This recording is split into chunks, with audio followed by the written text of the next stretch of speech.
They have become the party of illegal aliens, crime, and perversion. I mean, you even look at one of the stories that came out earlier today about how the Trump administration, RFK, are protecting beagles.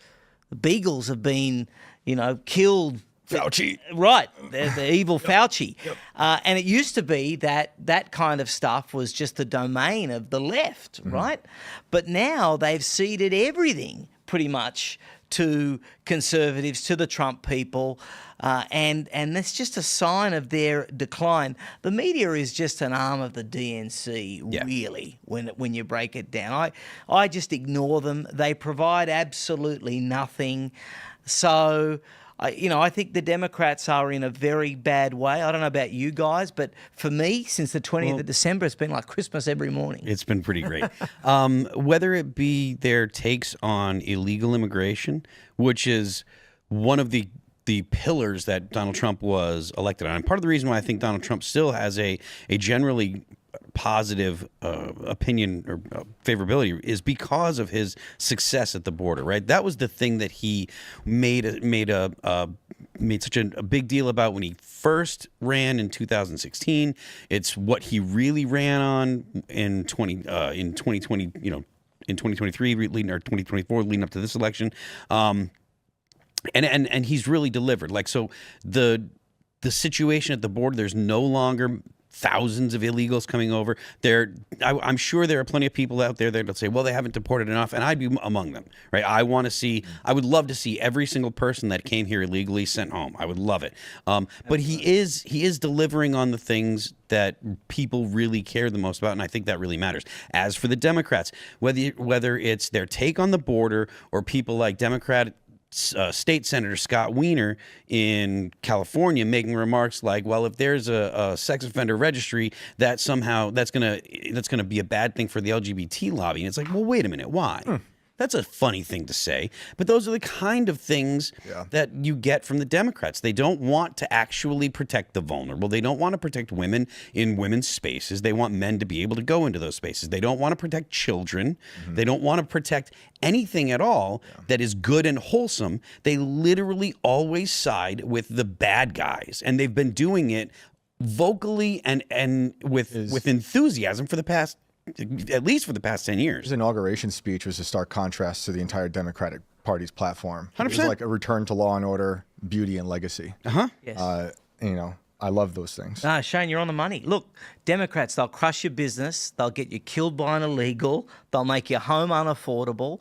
I mean, there is nothing that they offer in 2025. To that point, I think that it was President Trump, or maybe it wasn't, but it was some Republican talking about, the shower heads that people are allowed to buy. Yes. There is not, and it's because they always use climate change as a reason for telling you what kind of stove you can have in your home, telling you how much water you can have, how much water your toilet will use, telling you what you can do with your property, telling you what kind of car you can drive, telling you essentially there's not an aspect of your life that the Democrats don't want to not only control, but make worse. Yeah, that's why Tulsi left. That's why RFK left. That's why so many ordinary voters have left. I mean, they're not even a really serious political party anymore. It's really just a fundraising pyramid scheme.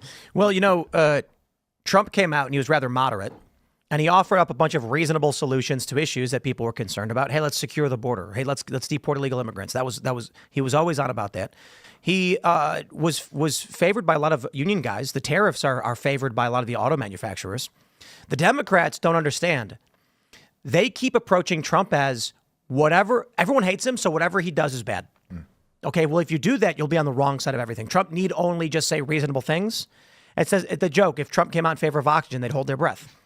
So that's why they've adopted the back end of every 80-20 issue. They're like, let's choose the most unfavorable thing. They are survived, in my opinion, largely by boomers. And I mean no disrespect to boomers in general. What I'm saying is, you look at that poll out of Canada, where they were tracking the election, and it said, what issues do you care about? And Gen Z Canadians are like the cost of living, jobs, housing. And when you ask the boomers in Canada, they said Trump. So this poll came out from Real Clear Politics as well a couple weeks ago. all demographics have a net approval of Donald Trump except boomers. And it's probably because they're watching cable TV and everybody else is out. Everybody else is watching shows like this or getting their news from social media, and they're like, okay, I get it. Trump's not perfect, but he's all right. Yeah. But if you're watching cable TV, it's the devil. We've talked about how the Democrat Party is faceless. They don't have like a real candidate right now. And then Trump is like the face of politics in general. And I was thinking about when I was at the debate, the primary debate in California for the Republicans, Trump wasn't there, but his absence was more of a presence than the people on stage. It's wild. Conspicuous absence. Look, Trump isn't about right or left. He's about right or wrong, right? And that's what the left and the Democrats in this country have missed, I think, for so long. And that's why people love him. Trump got elected because young people and young men in particular know that people like Obama and Biden cut their opportunity. They darkened their American dream. So President Trump is the embodiment of success and the pursuit of happiness, and that's the stuff that appeals to people. That's the stuff that motivates people, having a ladder of opportunity and seeing a man that just thrives, doesn't just survive no matter what they throw at him. Yeah.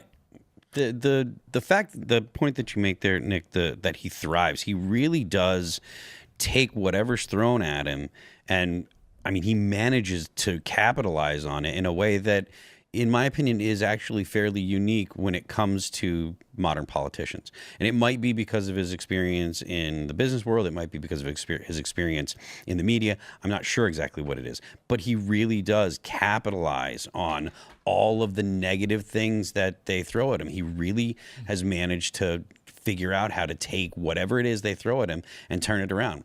I mean, everybody knows the mugshot. He looked. Yes. It was one of the best things that's ever happened. The mugshot was great. Have you seen his presidential portrait? Yeah, it's great. It looks just like the mugshot. He loved that shot, yeah. Yeah, I mean, he did. He liked it a lot. Thanks for checking out this clip from Timcast IRL. Make sure to watch the show live Monday through Friday at 8 p.m. Subscribe to this channel, and we will see you all there.